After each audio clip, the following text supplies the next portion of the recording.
grand plaisir. C'est toujours le fun de collaborer avec l'AQT et je vois déjà dans la liste des noms qui apparaissent sur mon écran qu'il y a des gens que je connais bien, il y a des gens que je considère des amis, il y a des clients, des anciens clients. Donc, c'est vraiment chouette. Merci de nous donner la possibilité de partager des réflexions, en le fond, avec tous vous autres. Bien, je te laisse aller, Alain, puis les gens, je vous invite à poser vos questions dans le chat au fur et à mesure que la présentation se fera. On pourra y répondre là, lorsque le temps sera opportun pour qu'Alain puisse mieux préciser certaines choses. Donc, bonne conférence, merci. Merci Thierry. Juste mettre les choses au clair. Donc, on a 90 minutes à passer ensemble. Le premier 60 minutes va être concentré surtout sur cette formation-là. Donc, quand même, gênez-vous pas poser des questions à Thierry. Thierry va m'interrompre si jamais il y a quoi que ce soit. Puis, on aura une période de questions, vraiment le Q&A, Ask Anything, à la fin. Donc, sur les à peu près 30 dernières minutes, là, dépendant combien de temps ça va me prendre pour passer à travers cette formation-là. Donc, je me lance.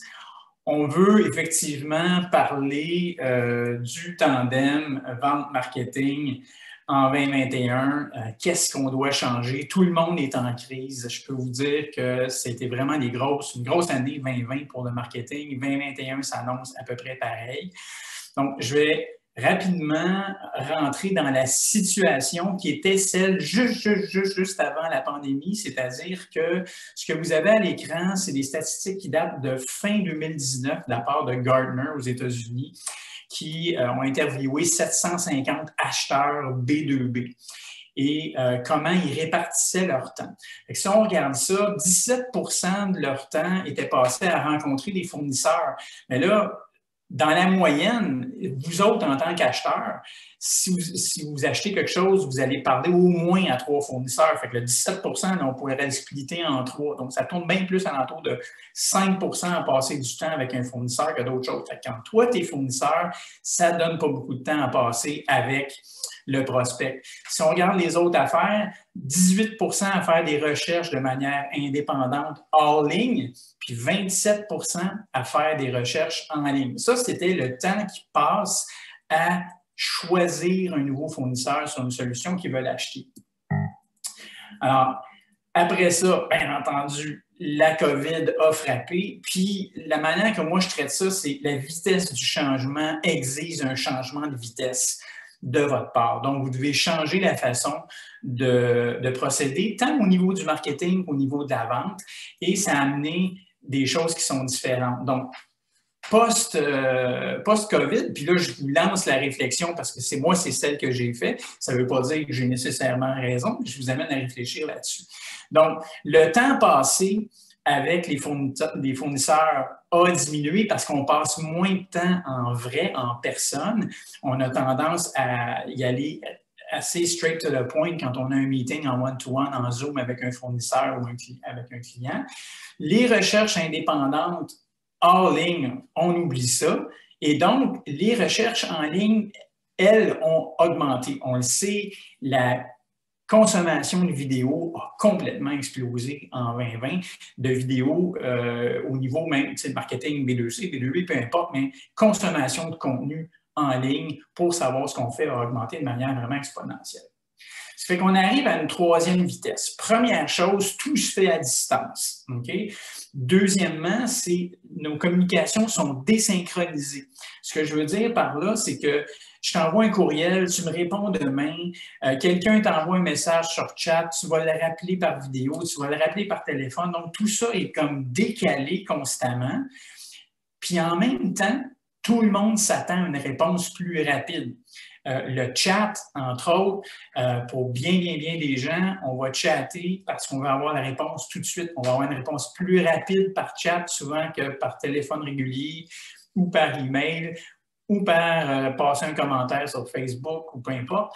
Alors, tout ça vient changer énormément la donne. Ça fait plusieurs canaux à travers lesquels on doit communiquer. Donc, est-ce que ça nous prend des contenus spécifiques par canal? Est-ce que c'est des gens qui sont plus à l'aise à discuter sur un canal plutôt qu'un autre? C'est ça aussi qu'il faut prendre en considération.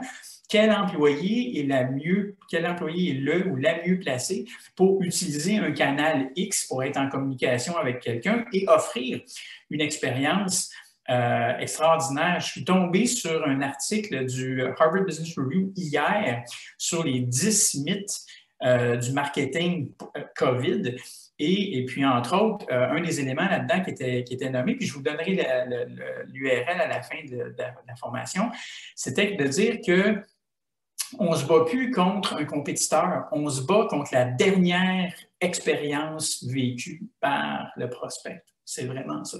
Ça, c'est un des éléments. Il y en a 10 autres. C'est vraiment très, très bon comme article. Alors, je vous référerai ça un petit peu plus tard. Donc, courriel, chat, message vidéo et, bien entendu, présence sur les médias sociaux qui ont augmenté la folie autour de LinkedIn, entre autres. LinkedIn pour le développement d'affaires, toute la question du social selling, les vendeurs, c'est un peu de ça qu'on va parler aujourd'hui, qui sont déstabilisés par rapport à leurs anciennes façons de faire. Donc, tout ça a bien changé. Il y a eu une étude du Content Management Institute en décembre 2020. Donc, on parle de quelque chose qui date d'à peu près 3 mois.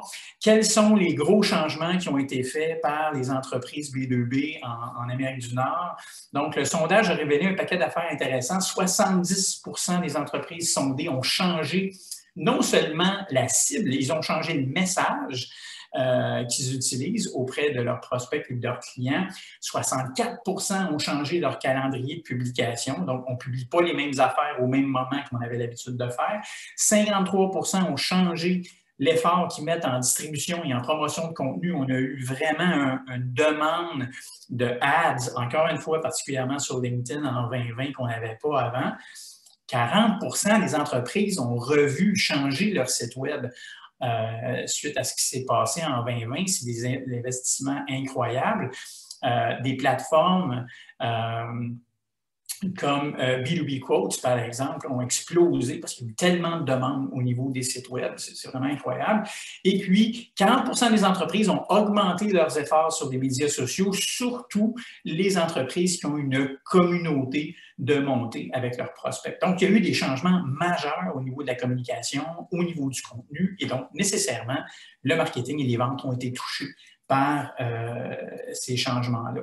Donc, nos relations d'affaires ont évolué de manière importante en 2020. Elles sont rendues multicanaux, donc c'est rarement sur un seul canal. Elles sont de plus en plus dépendantes des technologies. On a tous utilisé du retargeting, remarketing, donc que ce soit sur Facebook, que ce soit sur LinkedIn, que ce soit sur Google. Donc, du moment qu'on va sur le site de quelqu'un, oups, cette entreprise-là sait qu'on est allé et on va être ciblé. Certains trouvent ça annoying, ça n'empêche pas que c'est effectivement très efficace, surtout dans un contexte, encore une fois, B2B. On est de plus en plus en vidéoconférence, donc les gens qui sont à l'aise sur la caméra sont devenus les vendeurs qui ont énormément d'importance. Et ce n'est pas une question de pitch, c'est une question d'être présent, une question d'être à l'écoute. Je connais plein d'excellents vendeurs qui sont complètement figés devant une caméra, donc ça change leur carrière et on ne passera pas à côté. Donc la vidéoconférence va continuer. On est de plus en plus supporté par des banques de vidéos. Vous avez eu des formations lors du Big Bang qui parlaient de la vidéo. Je vous dirais, si vous avez un conseil à retenir, ne pensez pas en termes de vidéo de 15 minutes, 20 minutes, 25 minutes, un vidéo corporatif typique. Non, vous ne voulez pas aller là. Vous voulez aller sur de multiples petits clips. Imaginez, vous recevez quelqu'un qui vient visiter votre usine.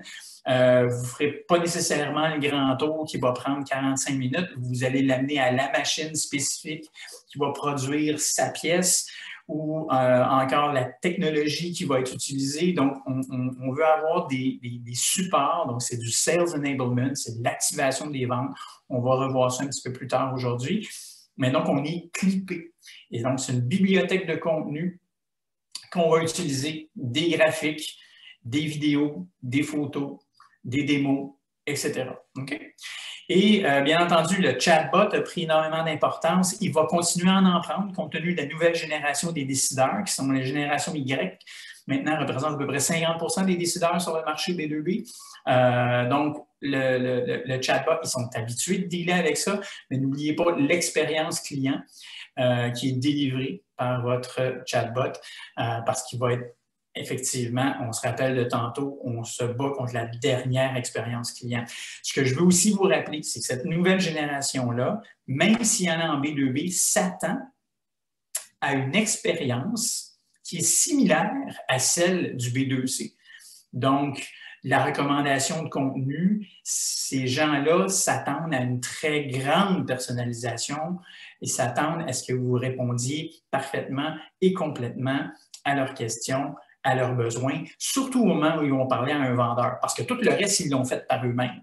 Souvenez-vous, ils font maintenant 60, 70, 75% du chemin tout seul. Quand ils parlent à un rep, ça devient vraiment une question de ultra-personnalisation. Le reste, ils l'ont fait par eux-mêmes. Alors, en bout de ligne, on se retrouve dans un drôle de contexte où les communications sont asynchrones, donc ils ne sont pas faites en même temps, mais chacun des éléments, de ces éléments-là, les gens s'attendent à une réponse beaucoup plus rapide.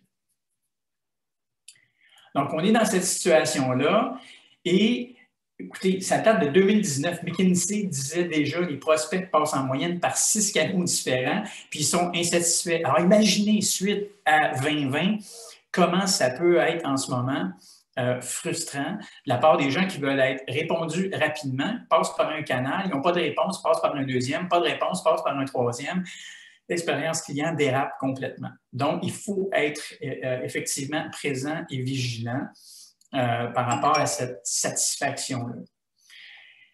La réalité, c'est que, là, je vous ramène tout de suite, une décision d'affaires B2B, OK? On connaît tous la strate d'en haut, OK? Identifier le problème, découvrir des solutions, bâtir tout ce qui est les requis pour s'assurer que cette solution convienne. Donc, dans le cas de tout ce qui est technologie d'information, c'est un élément sur lequel les gens doivent circuler beaucoup avant de prendre leur décision. Quatrième point, l'analyse finale, la sélection. Alors, ça, c'est le cheminement typique. Et on va souvent voir, on va parler d'expérience client à travers de ça, on va parler de moments de vérité, on va parler de points de contact, on va voir ça un petit peu plus tard. Ce qu'on oublie trop souvent, surtout lorsqu'on vend à un comité, ce qui est le cas en B2B, ce n'est pas une seule personne, c'est plusieurs personnes qui sont impliquées. Et à travers de ça, ce que ça fait, c'est que sur l'ensemble du parcours client, il doit y avoir des éléments qui doivent être validés en cours de route, donc il y a des boucles. Et puis, pour plusieurs entreprises, ça doit être un consensus, c'est-à-dire les 4, 5, 6, 7, 8 personnes sur le comité doivent être tous d'accord pour passer à l'autre étape. Ça commence à complexifier la décision pas mal. Alors, imaginez, je vais vous donner des chiffres. En moyenne, en Amérique du Nord, le groupe d'achat B2B comprend entre 6 et 10 personnes. Et là, compte tenu de la pandémie, les gens vont chercher chacun de leur bord, parce qu'on est de plus en plus indépendants, 4, 5, 6 pièces d'information. Ramener tout ça en groupe, ça fait un sacré melting pot. Ça vous fait une matrice de contenu complètement débile. Pour ceux qui connaissent Exo depuis longtemps, vous savez, il y a déjà, écoutez, 6 ans, on a fait une grande conférence à un moment donné qui parlait du content shock, de la surcharge de contenu. Les gens en avaient jusque-là. Ça n'a pas changé, ça a même empiré parce qu'avant, ils pouvaient avoir du contenu bof. Maintenant, à cause de la pandémie, tout le monde s'est mis à créer du contenu puis créer du contenu de qualité. Fait que là, on se retrouve avec cette matrice de contenu-là de personnes qui ont été chercher du contenu de tout type, de la vidéo, des e-books, des white papers, machin, ramène tout ça à table. C'est un casse-tête sans nom. Alors, ce que ça demande à votre équipe de marketing et ce que ça demande surtout à vos vendeurs, c'est d'aider vos prospects à faire le tri dans tous ces contenus-là. Et si vous êtes juste centré sur votre business, que vous ne les aidez pas à passer d'une étape à l'autre parce que c'est extrêmement complexe et ils sont en surcharge d'informations, vous allez passer à côté. Donc, la job devient vraiment de leur faciliter la vie parce que ça a l'air de ça, en réalité, une décision B2B dans une grosse entreprise. OK? Peu importe que vous vendiez de l'informatique, que vous vendiez une machine XYZ, il y a plein de circonvolutions qui se passent dans le processus décisionnel. Les gens s'arrachent les cheveux, surtout si c'est un investissement important. Alors, votre job, c'est aider-les à progresser. Faites ça simple. OK? Il faut que vous rendiez l'aide à la décision simple. Vous devez les accompagner jusqu'à la vente, jusqu'à l'achat final. Donc, aidez-les à progresser. Ça veut dire quoi concrètement? OK? Avec votre équipe de marketing et vos vendeurs qui ont été souvent en interface, c'est d'identifier les activités les plus difficiles qui font que les gens passent d'une étape à l'autre. Okay? Donc, dans la découverte, dans l'analyse, la mise en place des requis, comparatifs. Donc, tous ces éléments-là, avec chacun qui arrive avec leur point de vue, chacun qui arrive avec leur champion. Moi, j'aime telle autre entreprise, Linda en aime un autre, Vincent en aime un autre, Jean en aime un autre. Non, on a 4 entreprises qu'on défend chacun de notre bord. Et comment on fait ce tri-là? Donc, d'identifier les moments difficiles, avoir des ressources spécifiques pour les aider à faire le tri là-dedans puis les passer à l'autre étape. Donc, anticiper et surmonter les difficultés du parcours. Ensuite, s'assurer que cette aide-là est disponible pour tous vos clients, tous vos prospects, sur non seulement vos canaux numériques, mais aussi sur certains canaux traditionnels, dépendant du milieu dans lequel vous êtes. En TI, on n'aura pas trop besoin d'avoir des supports traditionnels, mais encore une fois, je veux juste vous rappeler, en 2020, la méthode, une recherche là, fin 2020 qui a été faite par PFL aux États-Unis, la meilleure façon de rejoindre le C-suite en Amérique du Nord en 2020 a été le marketing direct, du direct, du courriel direct, du concret, une carte postale ou des choses comme ça, parce que tellement surchargé, le C-Suite n'a plus le temps de se promener en ligne, il y a trop de bruit, alors que quand vous envoyez un truc concret, ça sera directement, surtout si c'est personnalisé. Alors, quelque chose qui est à réfléchir par rapport à l'élément traditionnel. Alors, on s'ajuste comment? Et là, on rentre dans le cœur donc de marketing, vente. Qu'est-ce qui se passe? Première affaire, est-ce que ça se passe bien chez vous? Est-ce que la fonction marketing et la fonction vente sont vraiment ensemble? Est-ce qu'elles collaborent? Est-ce que l'information va des deux bords? Est-ce que les deux se supportent mutuellement? Si vous n'avez pas ça, vous passez un peu à côté. Alors, premier truc sur lequel il faut faire attention avec l'équipe de marketing, est-ce que vos gens de marketing, une personne ou un groupe, peu importe, est-ce que vous avez déjà entendu, vous, en tant que patron ou en tant qu'impliqué dans ces fonctions-là, des trucs comme les vendeurs ne suivent pas nos lignes, ils ne nous écoutent pas, ils n'apprécient pas notre travail, ils ne mettent pas les bonnes informations dans le CRM, ils nous mesurent juste sur le pipeline. Puis les vendeurs, qu'est-ce qu'ils font du nurturing? Nous autres, on entretient les leads pendant 3 mois, 4 mois, 6 mois, 1 an, dépendant de la longueur de votre cycle d'achat, le cycle d'achat de vos prospects. Alors, est-ce que le département du marketing, votre personne de marketing, parle comme ça, un de ces éléments-là, par rapport à l'équipe des ventes ou aux vendeurs? Premièrement, première chose à régler, ça, il faut s'attaquer à ça tout de suite s'ils ont cette perception-là. Et ça marche des deux bords parce qu'au niveau du département des ventes, ce qu'on attend du département des ventes, on entend, bon, marketing, il est loin du client puis de ma réalité, j'ai pas le temps de faire mon travail puis d'aider le marketing en plus. Le marketing, ça dérange mon processus, ils sont pas imputables sur ce qui compte vraiment. Et le grand classique, le marketing dépense puis les ventes rapportent. Bien, vous savez que les ventes maintenant avec le e-com et tout ça représentent en réalité à peu près 20-25% des ventes globales en B2B. Puis si on se met vraiment à faire de l'attribution, là, on commence à changer la donne, ça devient le département du revenu. Parce que c'est sûr que si le marketing fait une bonne job puis livre un lead pieds et poings liés au vendeur qui a juste besoin de faire mettre la signature sur le contrat, pourquoi la commission devrait revenir au vendeur seulement? Okay? Fait, il y a invariablement une portion du marketing qui est responsable des ventes finales. Il faut que ça soit reconnu. Il y a des vendeurs qui en arrachent avec ça, mais ça reste la réalité. Donc, on a un travail de communication à faire entre les deux fonctions. Sur quoi on va les faire se jaser? C'est de ça qu'on va parler dans le détail. Thierry, jusque-là, ça va? Ça va super bien, Alain. Le rythme est excellent. Pas de questions. Donc, les gens sont attentifs. C'est bon signe. Parfait.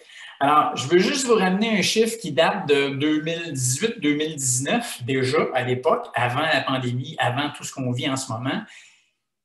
Les entreprises non alignées, okay, où le marketing et les ventes sont un peu en conflit. Okay? Ce que ça fait, c'est que 60 à 70 % des contenus produits ne sont pas utilisés.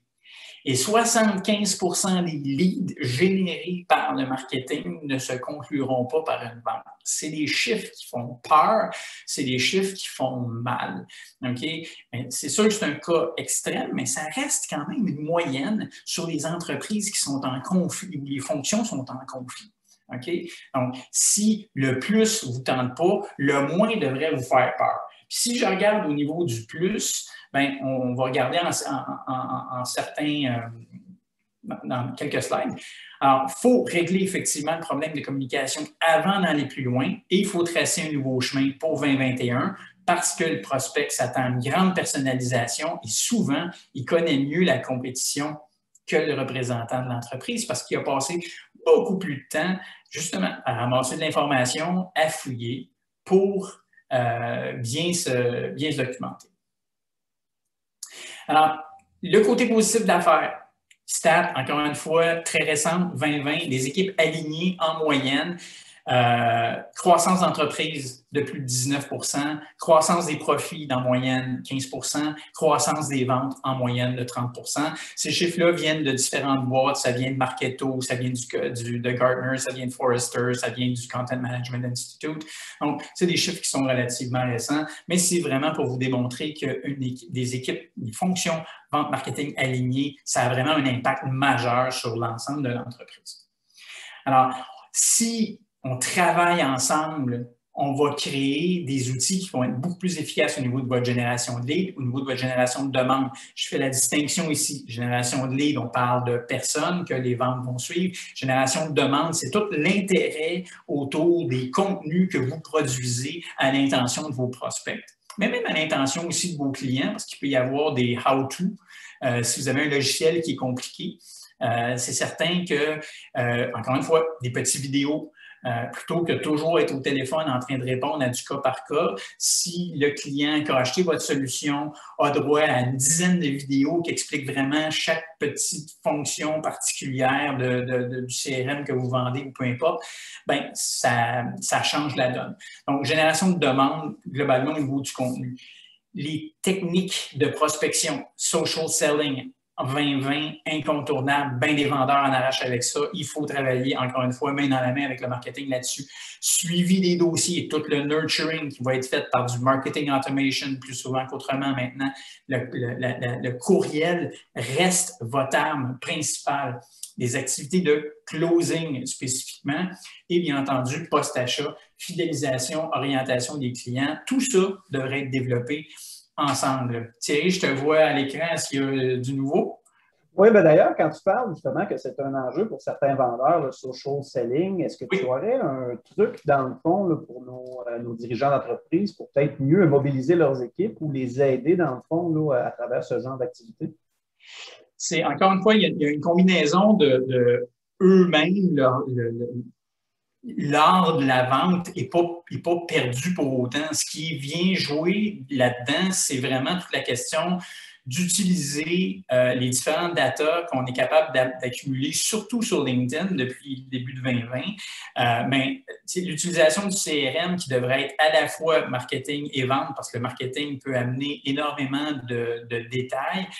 Toute la question, justement, du nurturing, du suivi, si on reprend les 4 éléments de tantôt, donc découverte d'un problème, découverte d'une solution, considération d'une solution, bâtir les requis, faire les analyses, tout ça. Donc, il y a une communication qui ne lâche pas là-dedans. Et puisque tout se fait via les médias sociaux, pourquoi on parle de social selling? Bien entendu, juste qu'à la vente finale. Et le gros défaut, puis je ne le dis pas méchamment, que les vendeurs ont, ils veulent closer, puis c'est normal, c'est leur job, c'est leur vie, ils l'ont toujours bien fait.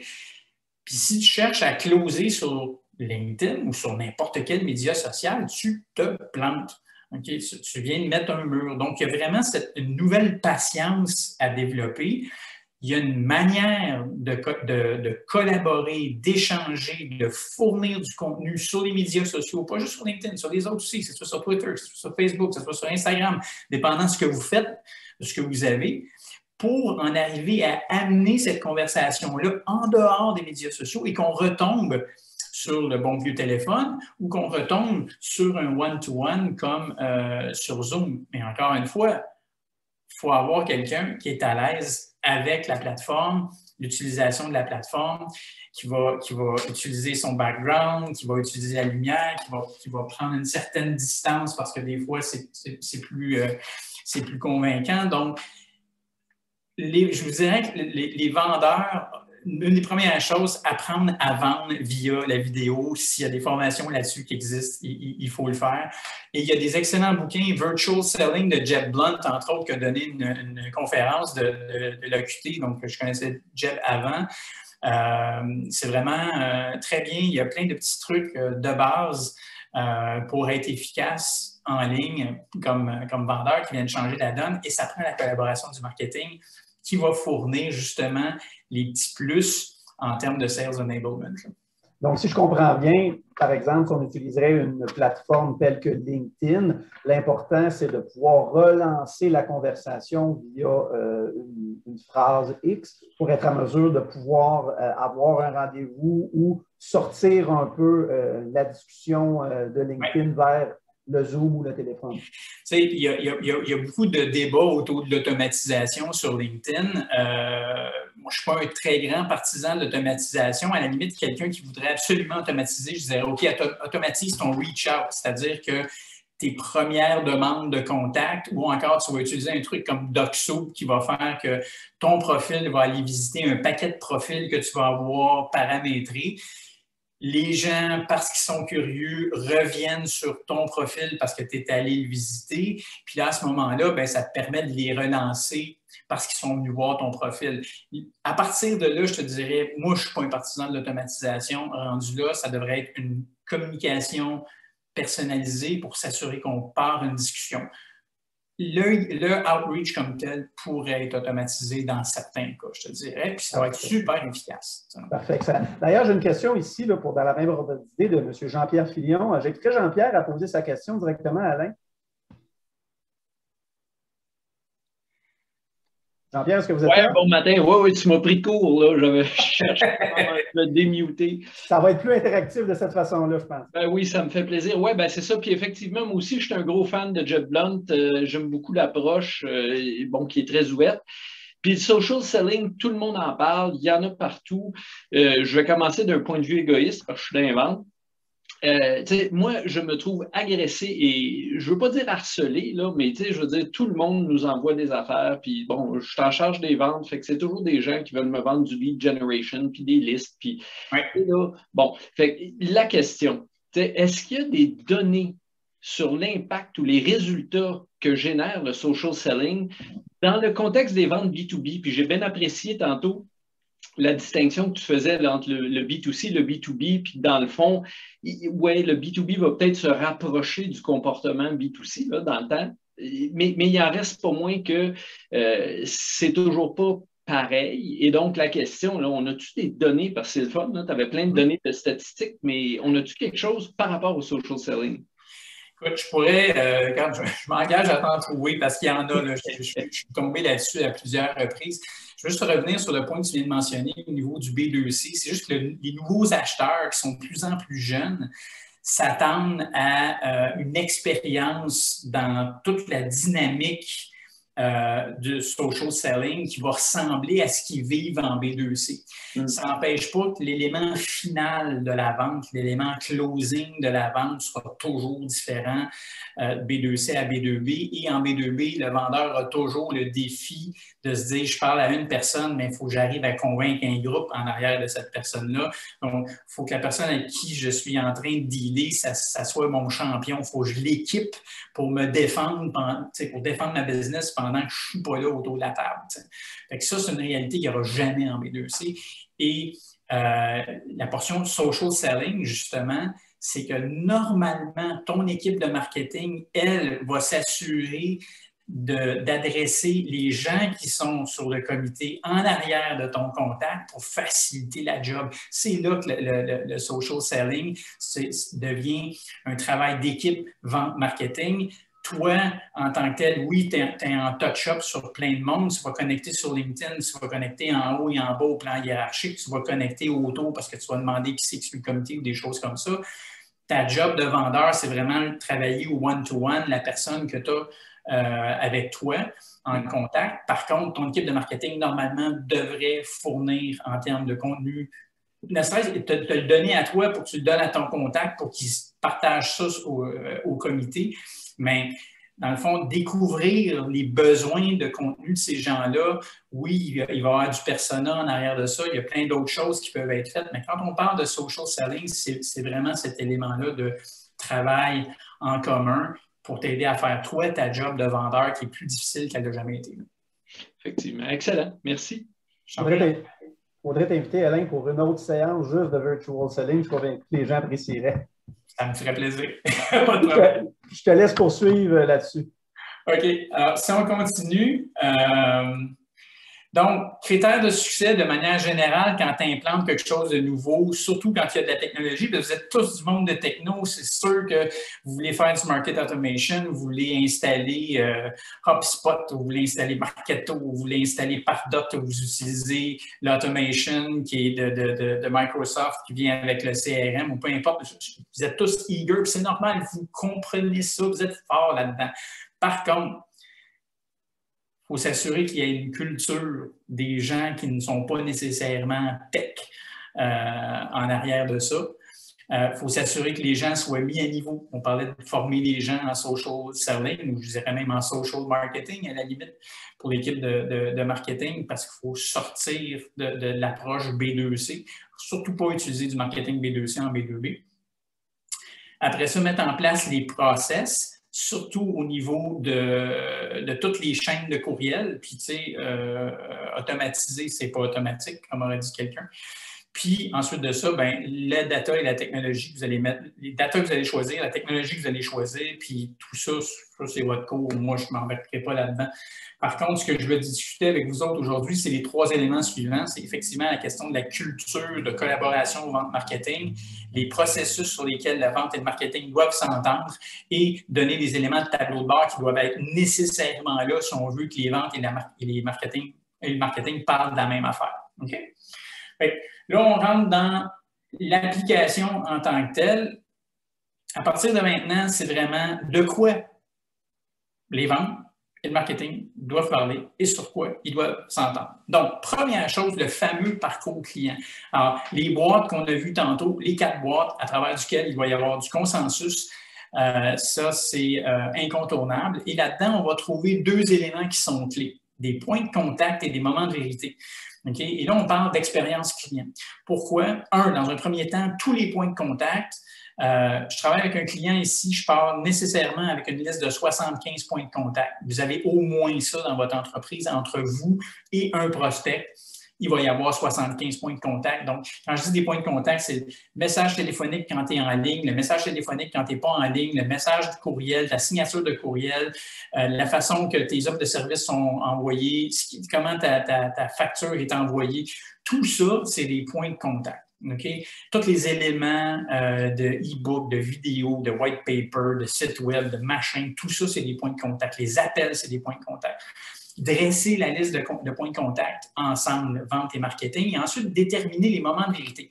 Les moments de vérité, c'est ça passe ou ça casse. Qu'est-ce qui fait que les gens passent de considérer votre solution à vraiment l'analyser? Okay? Qu'est-ce qui fait qu'ils vont passer de l'analyse à une démo, à l'achat, à la discussion finale? Okay? Ce moment de vérité-là, si vous le ratez, vous êtes écarté, vous n'êtes plus là, vous n'êtes plus vous êtes plus en liste pour gagner. Okay? Donc, de tous ces points de contact-là, il y a des moments de vérité qui sont importants. Le grand classique, on l'a tous vécu chez nos grands télécommunicateurs. Quand tu appelles quelqu'un, tu déblatères toute ton affaire, il trouve le dossier à partir de ton numéro de téléphone, machin, etc. Puis là, il passe à Mme Tartampion, qui est obligé de recommencer encore. Vraiment, en termes d'expérience client, on est poigné souvent avec eux autres. En B2B, tu ne peux pas te permettre ça. En B2C, peut-être le volume peut te permettre de perdre un client comme ça. En B2C, tu ne peux pas te permettre de perdre un seul client de cette manière-là. C'est complètement ridicule. Donc, il y a un premier travail, déterminer vraiment tout le parcours client du début à la fin, de la découverte au post-achat. C'est quoi tous les points de contact? Puis, dans ces points de contact-là, c'est quoi les moments de vérité? Faut que les ventes et le marketing s'entendent là-dessus. Donc, je vous mets les éléments, validation et création de consensus. Et on va penser en termes de à qui on s'adresse et qu'est-ce qu'on a. Donc, ça, c'est un petit tableau très succinct de découverte. Il ne faut pas qu'il y ait d'obstacles. Ce n'est pas du contenu qui est gaté en arrière de je prends votre email, machin, votre numéro de téléphone. Non, on ne veut pas aller là sur le top of funnel, mais il faut quand même savoir à qui on s'adresse, quel contenu ils ont besoin, dans quel canal ils consomment. Il faut s'entendre là-dessus. Alors, ça va être quoi? Dans des efforts en SEO, des efforts dans les réseaux sociaux, dans les ads, les emails, les webinaires, les vidéos. Il va y avoir de ça dans tout ça.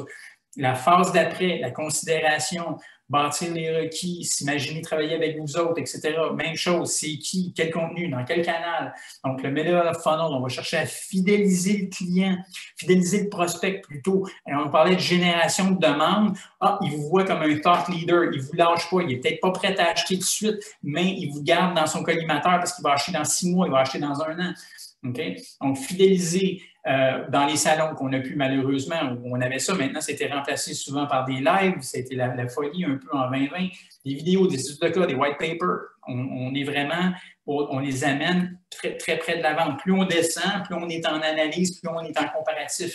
On tombe au niveau de la vente en tant que telle. Encore une fois, qui c'est qui est là au niveau de persona? On va voir ça dans une couple de minutes.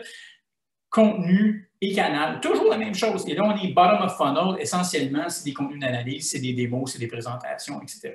Alors, il faut s'entendre là-dessus. Post-achat, même chose. Les contenus vont changer post-achat parce que là, ça devient des contenus sur pourquoi on les insiste à rester, alors que tout ce qui est venu avant, c'était pourquoi ils changeraient de fournisseur pour aller chez vous. Alors, les questions fondamentales ont changé une fois que c'est en post-achat. Donc, il faut redéfinir votre approche. Il faut que les deux fonctions discutent de ce parcours client-là. Comment ça se passe? Qu'est-ce qu'on offre comme expérience? Rappelez-vous, au tout début, je vous ai dit, on se bat presque plus contre la dernière expérience vécue par le prospect que contre sa compétition. Donc, parcours client. Autre chose sur laquelle il faut s'entendre, les fameux personas. Okay? Alors, c'est quoi les personas? C'est qui sont les utilisateurs de votre solution, qui sont les influenceurs de l'achat, qui sont les acheteurs en tant que tels, les personnes qui signent le chèque, qui sont les évaluateurs de la solution. Ça peut être une personne, ça peut être un groupe d'individus. C'est très, très, très variable. Quand on dit qu'il y a 5 à 10 personnes sur un comité, c'est pas rare. Okay? Donc, il faut, vente et marketing, encore une fois, s'entendre sur qui est chacune de ces catégories-là. Ensuite de ça, quand ils ont besoin de contenu et quel type de contenu, c'est ce qu'on a vu sur le graphique tantôt, donc intérêt, découverte, considération, évaluation, analyse, achat, post-achat, quand ils ont besoin de ça, qu'est-ce qu'ils ont besoin pour bien paraître auprès de leurs collègues sur le comité de décision et on revient sur ce que je disais tantôt, comment vous allez les aider à progresser, à passer d'une étape à l'autre, quel genre de contenu, c'est quoi le moment de vérité qui fait qu'ils passent d'un élément à l'autre. Encore une fois, c'est un point d'entente. Ensuite de ça, de déterminer le pouvoir d'influence qu'ils ont sur la décision. Est-ce que c'est le VP marketing qui a le pouvoir le plus important sur la décision ou est-ce que c'est le CEO qui a commandé de faire une recherche pour je veux un nouveau logiciel, je veux un nouveau ERP, je veux un nouveau CRM, je veux pas. OK? Alors, qui a vraiment le pouvoir d'influence sur la décision? Et finalement, à qui et à quoi font-ils confiance pour prendre leurs décisions? Ils consomment quoi? Est-ce qu'ils regardent les magazines? Est-ce qu'ils vont appeler d'autres fournisseurs, d'autres clients? Comment ça se passe? Donc, qui et quoi servent en termes de confiance? Alors, donc, c'est les deux premiers points, le parcours et les personas. Thierry, est-ce qu'on a des questions en background? Jusqu'à présent, tout va bien. Il n'y a aucune question. Donc, s'il y en a, je te tiens au courant. Parfait. Alors, donc, on a compris, ils doivent s'entendre sur le parcours client. Et ensuite, qui est dans le parcours client? Ces fameux personas qui ne sont pas un profil de consommateur, mais qui sont les gens impliqués dans une prise de décision longue et complexe. OK? Et chère, bien souvent. Qu'est-ce qu'on a après ça? S'entendre sur la qualification. Alors là, je ne sais plus si c'est Jean-Paul ou Jean-Pierre, je pense que tu vas aimer ce bout-là.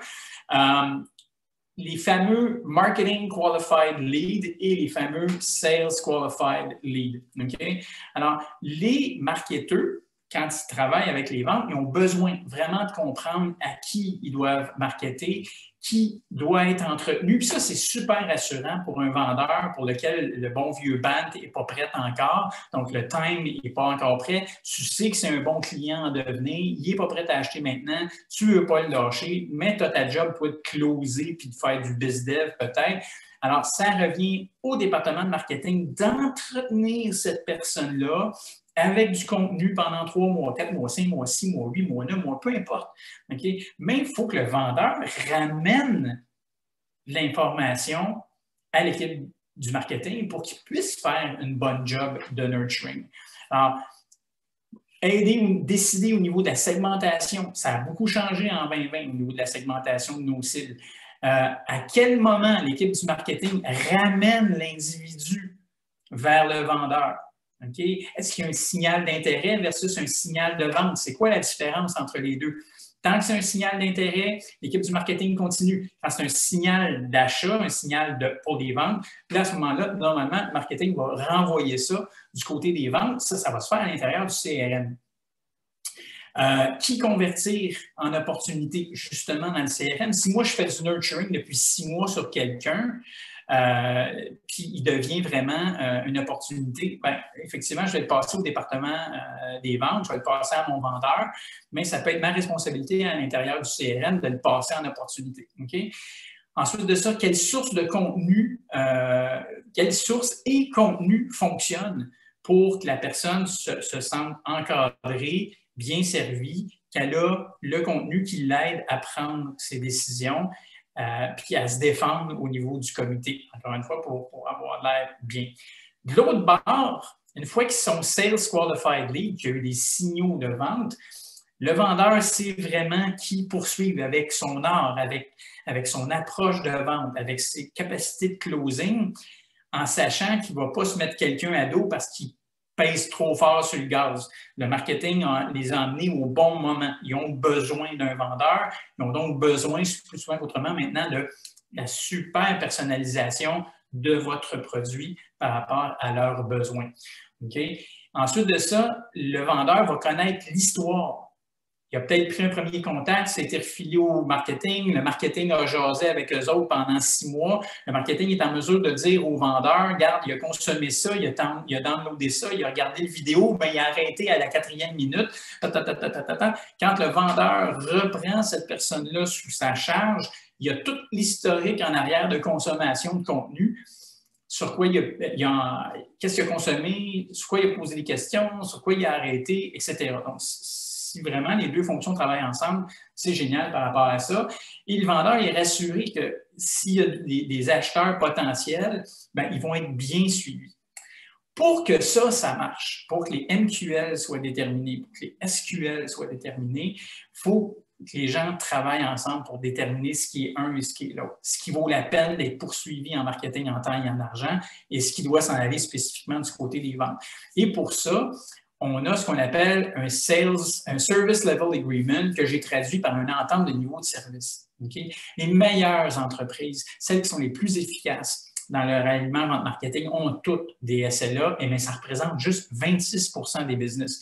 C'est pour vous dire à quel point, oui, il y a plein de meetings qui se tiennent. Je n'ai pas rentré dans les statistiques de ce que les ventes disent de meetings, ce que les marketing disent de meetings, parce que c'est comme complètement aberrant. Mais ce que je vous propose, c'est la meilleure pratique. C'est ce niveau de service-là, donc le Service Level Agreement, qui va comprendre plein de trucs, mais nécessairement 3 trucs minimum. Un, c'est quoi la qualité de préparation du lead qui est envoyé à la vente? Okay? Donc, ce n'est pas une question de quantité de lead. La quantité, ça reste du côté du marketing. La qualité va du côté des ventes. Quelle est cette qualité-là? Quelle est la qualification qui va faire qu'on passe quelqu'un d'MQL à SQL? Ça doit être mis de façon très claire dans un accord d'entente de niveau de service. Je te passe le lead quand il est rendu là. La vitesse de suivi et de capture d'informations. Okay? Donc, quand le marketing passe un lead aux ventes, les ventes s'engagent à revenir sur ce qui s'est passé en termes de suivi, de capturer de l'information supplémentaire auquel le marketing n'a pas accès parce que ce n'est pas assez proche, ce n'est pas assez one-to-one. Les vendeurs doivent ramener ça au marketing au plus sacrant ou mettre ça dans le CRM parce que ça va permettre au marketing d'être encore plus efficace. Alors, quand on parle de feedback qualitatif sur l'efficacité des campagnes, si le marketing fait des campagnes, utilise du LinkedIn Ads, du Google Ads, du Facebook Ads, whatever, quand le vendeur a la chance de parler en one-to-one, c'est de demander un feedback par rapport à est-ce que ça marchait, est-ce que ça correspondait, etc. Consigner ça dans le CRM, ramener ça du côté du marketing, ça devient extrêmement important. Il y a quelques années, j'ai fait une intervention dans une très grande entreprise canadienne avec des centaines de vendeurs sur le marché canadien et qui ne remplissaient le CRM qu'une fois la vente conclue. Le marketing manquait tellement de données, c'était fou. Donc, on roulait sur les mêmes campagnes en espérant que ça marche parce que si le cycle d'achat était long, en plus, le cycle d'achat était facilement 1 an, 1 an et demi, bien, entre les premiers contacts avec les vendeurs il y a 1 an, c'est sûr que le vendeur ne se souvient pas de ce que le prospect a dit à ce moment-là. On n'est pas capable de le mettre dans le CRM. Donc, l'utilisation du CRM était super importante. Et donc, dans cette entente de service-là qu'ils ont mis en place, ça a changé la donne. Et effectivement, les ventes se sont engagées à l'intérieur d'un temps X de ramener du feedback. Donc, c'est le troisième point sur lequel il faut s'entendre. Il faut s'entendre sur la qualification des leads. Dans cette même ordre d'idée-là, Alain, j'ai une question ici. On me demande comment on fait pour collecter les données pertinentes dans le but de mettre en lumière le persona dans son processus d'achat? Les personas, c'est vraiment une étude qualitative. Oui, tu peux faire de l'extrait de données quantitatif, mais ça devient extrêmement complexe parce qu'on retombe dans du profil de consommateur. Jean, ingénieur, 2 enfants, qui fait du vélo à fin de semaine à Bromont. Est-ce que c'est ça qui va te permettre de savoir c'est quoi son pouvoir décisionnel puis qu'est-ce qu'il a besoin de consommer pour vendre ta business au sein de son comité? Non, tu n'auras pas ça. Ça devient vraiment une étude que tu fais au téléphone. C'est 8, 10, 12, 15 appels que tu as à faire avec des clients, avec des prospects. Ça suit une règle XYZ, que d'ailleurs j'ai partagé avec les gens de l'OQP, pour pouvoir effectivement déterminer la mécanique. Et une fois qu'on a la mécanique, ça devient nettement plus facile de créer du contenu. Vous savez, bâtir une stratégie de contenu, ça repose sur vos personas, ça repose sur votre proposition de valeur. C'est les 2 éléments clés à partir desquels vous allez être capable de commencer votre stratégie de contenu. Et bien entendu, il faut bien connaître le parcours client pour savoir quel type de contenu quand. Donc, une fois que vous avez ces 3 éléments-là, généralement, vous êtes assez solide et, bien entendu, la création de contenu va être faite avec toutes ces données-là qu'on a accumulées et des décisions vont être prises conjointement en marketing. Merci. Alors, si on continue, je regarde mon horaire, il nous reste 10 minutes. On est sur le timing, ça se passe bien. Donc, c'est quoi l'autre affaire sur laquelle vente et marketing doivent jaser et doivent s'entendre? C'est les fameux KPI et les fameux OKR. Donc, je vous en mets quelques-uns ici, donc sur le nombre d'opportunités, sur la valeur moyenne des opportunités, le pourcentage de succès des campagnes, la longueur du cycle d'achat qui normalement devrait rétrécir si les deux fonctions travaillent ensemble. Oui, les vendeurs doivent reconnaître qu'il y a un pourcentage des ventes qui va totalement du côté du marketing. Et puis, en quelque part, ça met de la pression sur le marketing aussi parce qu'on s'attend, en moyenne, 25% en Amérique du Nord des ventes devraient venir purement du marketing. Ça peut être plus que ça dans votre cas, puis c'est à discuter. Tout ça, c'est des choses à mettre en place. La fameuse augmentation du NPS, donc j'espère que vous utilisez tous le score du Net Promoter Score. C'est un élément clé à suivre. Normalement, si vente et marketing travaillent bien ensemble, donc les expériences clients sont meilleures. Si les expériences clients sont meilleures, votre Net Promoter Score devrait être aussi meilleur. Donc, ce sont des éléments qui doivent augmenter. Le temps de feedback des ventes, parce que c'est vraiment... Les éléments du Service Level Agreement doivent être là en termes de KPI et d'OKR. Et bien entendu, la portion la plus difficile dans tout ça, c'est le pourcentage d'attribution aux ventes. Il y a plusieurs modèles, ça ferait l'objet d'une formation en soi, la fameuse attribution des ventes. Il y a des logiciels qui le font, mais généralement, ça marche dans des très grosses organisations, plus difficile à implanter dans des plus petites. Ce qu'on voit apparaître aussi, c'est les third-party data. C'est très difficile d'utiliser de la data pour faire du marketing en B2B parce qu'il n'y en a pas assez de manière générale, surtout au Québec. Ce qui fait que là, je suis en train d'investiguer une boîte qui s'appelle Bombora, qui fait du third-party intent data, donc de l'intention d'achat. Donc, vous rentrez sur cette plateforme-là, vous dites le type d'entreprise et Bombora, qui a une base de données, je ne me souviens plus combien de millions de business B2B, dans le fond, sont en mesure d'identifier des intents. Donc, quel signal une entreprise, quand cette entreprise-là donne ce signal-là, on a une intention d'achat qui est de tant %. Alors, ça, c'est une aide à la décision qui peut être importante. Je ne l'ai pas encore investigué totalement. J'ai ouvert mon compte sur Bombora, mais je suis en train de regarder la pertinence et si ça s'applique au niveau des entreprises québécoises. Mais je vous donne ça comme ça, c'est quelque chose à regarder. Donc, il faut s'entendre effectivement sur des unités de mesure entre les ventes et le marketing. Finalement, le point clé, tout ça, c'est pour en arriver à activer les ventes. Ce que les Anglo appellent le Sales Enablement. Les vendeurs ont besoin d'outils développés spécifiquement pour eux par l'équipe du marketing, compte tenu de tout ce qu'on vient de discuter, toutes les ententes qu'on a eues, tout le data qui rentre, le data quantitatif, le data qualitatif. Donc, l'équipe du marketing met à la disponibilité, à la disposition des vendeurs, des pièces de contenu qui vont permettre, chaque fois que le vendeur est en interaction, peu importe où dans le processus d'achat, dans le parcours du client, il y a des éléments de support. Il ne doesn't rely only on, il ne fait pas juste de se fier à sa capacité à vendre qui a toujours été celle d'avant, dans le monde d'avant.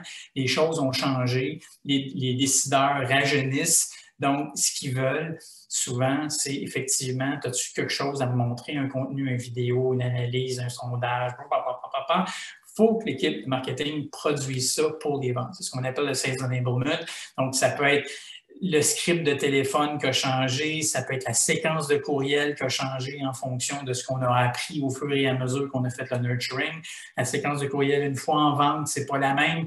Donc, le Sales Enablement, encore une fois, ils doivent s'entendre là-dessus. Donc, email, téléphone, vidéo, démo, graphique, analyse, des contenus qui sont faits par persona parce que vous voulez amener plus de valeur pour chacune des personnes, plus de valeur pour l'analyste, plus de valeur pour l'utilisateur, plus de valeur pour l'influenceur, plus de valeur pour celui qui signe le chèque. C'est sûr que le contenu de celui qui signe le chèque, c'est toujours une question de ROI.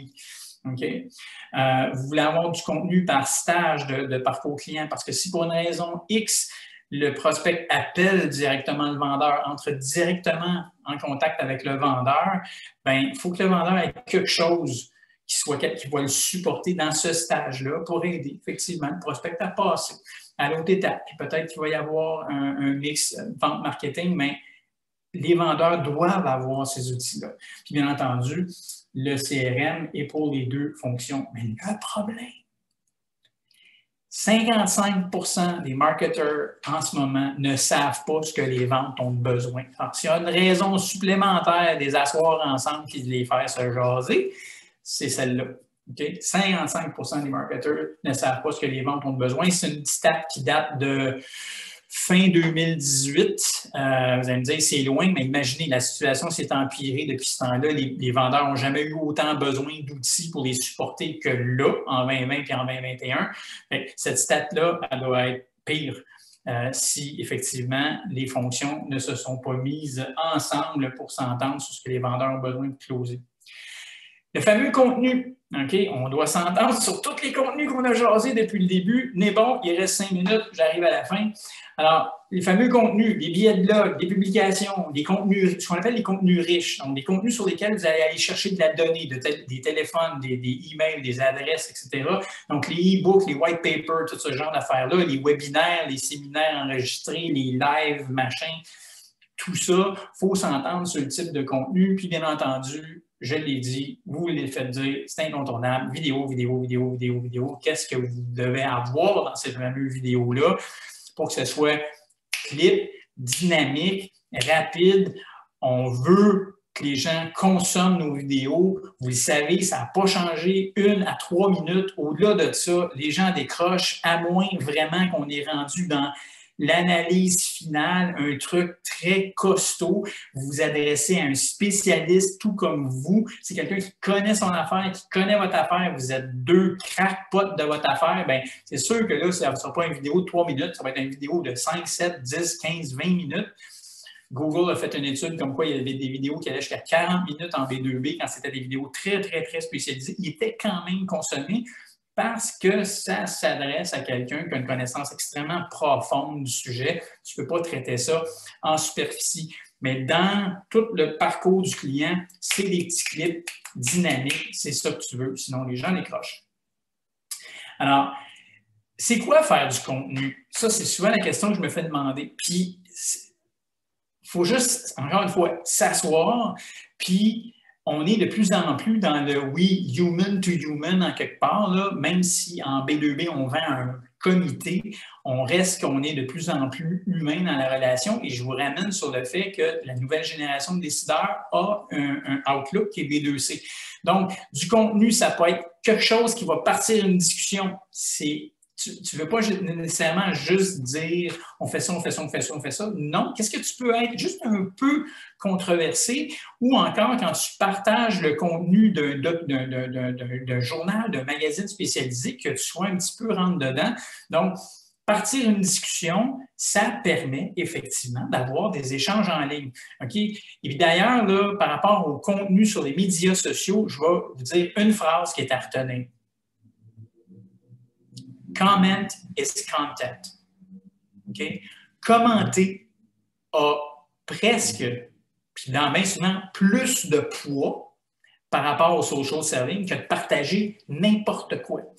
Si vous suivez des comptes, vous suivez des leads à l'intérieur d'un compte, puis votre premier job, c'est d'aller commenter ce sur quoi ils ont publié, vous allez être en contact avec eux bien plus que juste partager du contenu de votre business ou de Harvard Business Review ou whatever. Dites-vous toujours, en tant que vendeur, votre job en social selling, c'est d'aller commenter, pas de partager. OK? Partage, l'équipe du marketing va s'en occuper. Votre job de vendeur, c'est d'aller commenter. Commenter sur les accounts, les comptes que vous suivez et commenter sur les posts des gens dans les comptes que vous suivez. Ça, c'est votre job sur les médias sociaux. Commentez. Okay? Donc, discussion, donner des recommandations, parler d'outils qui peut toujours essayer d'amener de la valeur. Donc, connais-tu cet outil-là? Peut-être que ça pourrait t'aider. Donner des exemples. Okay? Une fois de temps en temps, oui, 20% du temps, vous pouvez parler de votre business et ce que vous faites. N'hésitez pas à demander. Encore une fois, cette génération-là est très, très ouverte à ça. Hey, connais-tu une entreprise qui fait telle affaire? Connais-tu un logiciel qui fait telle affaire? Donc, demandez à votre communauté en ligne. C'est du contenu, ça aussi. Parlez d'un projet, parlez d'un client, parlez d'un point faible une fois de temps en temps. Un petit post du vendredi après-midi. Hey, moi, j'en arrache avec la gestion du temps. C'est quoi vos trucs en gestion du temps? Vous suscitez de la conversation, vous suscitez de la discussion. C'est comme ça. Le social selling, ça fait partie de ça. C'est ce que vous voulez faire. Donc, ça fait partie d'un contenu. Vous allez demander spécifiquement de l'aide. Vous allez péter votre coche une fois de temps en temps. Il faut rester à l'intérieur de certaines balises. Ça se discute, encore une fois, les deux fonctions ensemble.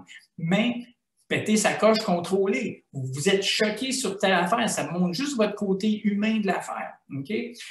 Sondage. Vous devriez faire des sondages en ligne 2 à 3 fois par année. Okay? Vous, encore une fois, vous suscitez de l'interaction. Donc, créer des contenus, arrêtez de penser que c'est toujours de faire un billet de blog sur un sujet X, Y, Z, que c'est ça, faire du bon contenu. Oui, c'est important de faire du contenu riche, on en a parlé tantôt, mais faire du contenu de manière générale qui va être consommé, vous voulez susciter de l'interaction, vous voulez susciter de la conversation, et il y a bien plus à faire que juste parler purement business. Finalement, dernier bloc, s'entendre sur l'utilisation des médias sociaux. Donc, il y a 2 options. Il y a le filet de pêche, l'équipe du marketing, puis il y a le social selling, je pense qu'on en a assez parlé, qui est du côté des ventes, mais c'est clair que c'est des choses qui doivent être développées ensemble. Je n'irai pas plus loin sur les médias sociaux parce qu'on pourrait passer sur chacun des médias sociaux. Les médias sociaux, il y aurait pas mal à dire. Finalement, le fameux site web, oui, c'est votre hub, c'est là que tout se passe. Et puis, truc assez intéressant qui a été publié dernièrement. Donc, les gens se tournent vers les entreprises pour obtenir des informations crédibles et claires. Et en tant que spécialistes du marketing, nous devons saisir cette opportunité pour gagner et consolider cette confiance. Une grosse étude qui est parue en décembre dernier qui a montré que les gens maintenant font plus confiance aux entreprises qu'au gouvernement. Pas de grand-chose, mais quand même, la stat était là. Donc, on doit s'entendre sur la data qu'on veut colliger sur les sites web, sur nos landing pages. On veut s'assurer de personnaliser pour la 2e ou la 3e page. Se monter un site web, c'est un peu comme jouer aux échecs. C'est pas juste d'amener les gens sur une page. C'est de se dire, on les amène là, il faut absolument les amener sur une 2e, une 3e page. De toute façon, sans quoi vous allez avoir un bounce rate, ça ne donne pas grand-chose. Alors, il faut vraiment penser en termes de ils consomment quoi, c'est quoi le prochain morceau qu'ils vont consommer. Est-ce qu'on leur suggère dans le milieu du post? Est-ce qu'on leur suggère avec un pop-up? Est-ce qu'on leur suggère avec une liste de suggestions à droite? Ça, c'est de la personnalisation justement en fonction de votre entreprise, mais vous devez réfléchir en termes de 2e et 3e page avec votre site web. Puis, c'est quoi le type de lead qu'on veut générer sur le site? C'est quoi le type de signaux qu'on veut qu'ils soient effectivement monitorés sur le site? Encore une fois, vente et marketing doivent s'entendre sur qu'est-ce qui doit être sur le site, qu'est-ce qui va marcher sur le site. Donc, vous voyez, ça fait beaucoup de sujets sur lesquels les ventes et le marketing doivent s'asseoir puis discuter, mettre les choses au clair si vous voulez que ça marche. Dernier élément, la fameuse automatisation, donc au-delà du email blast que vous faites probablement toute la gang, pensez à l'expérience client, d'avoir, encore une fois, c'est Jean-Paul, Jean-Pierre, je m'excuse, qui disait tantôt, je me sens agressé. C'est justement ce que tu ne veux pas faire avec de l'automatisation. Et lors d'un billet pour lequel on a gagné un prix d'ailleurs en 2019, on avait mis déployer un outil d'automatisation de façon efficace demande un gros travail de création, de storytelling et de scénarisation. Rien à voir avec la technologie qui est en arrière. Mais si vous n'avez pas ces 3 affaires-là, effectivement, les gens qui reçoivent vos courriels, à la limite, peuvent se sentir agressés. LinkedIn Ads, écoutez, ils ont pris beaucoup de place cette année et il y a tellement de produits, je ne veux pas rentrer dans le détail, mais les ads de LinkedIn sont extrêmement efficaces parce qu'ils ont un ciblage qui est unique Et ils sont surtout efficaces middle of funnel. Alors, si vous vous rappelez, top of funnel, bottom of funnel, donc vraiment au niveau des ventes puis vraiment au niveau de l'intérêt, c'est pas vraiment là que vous voulez être avec LinkedIn, c'est pas vraiment efficace. On va être dans le milieu. Mais dans le milieu, c'est le point de passage entre le marketing puis les ventes. Encore une fois, on doit s'entendre sur on est-tu plus marketing, on est-tu plus vente, qu'est-ce qu'on met là, qu'est-ce qui va faire qu'on va les amener avec cette campagne-là à pouvoir parler à nos représentants. Morceau qui doit être discuté vente marketing. Alors, voilà ce que j'avais à vous partager aujourd'hui.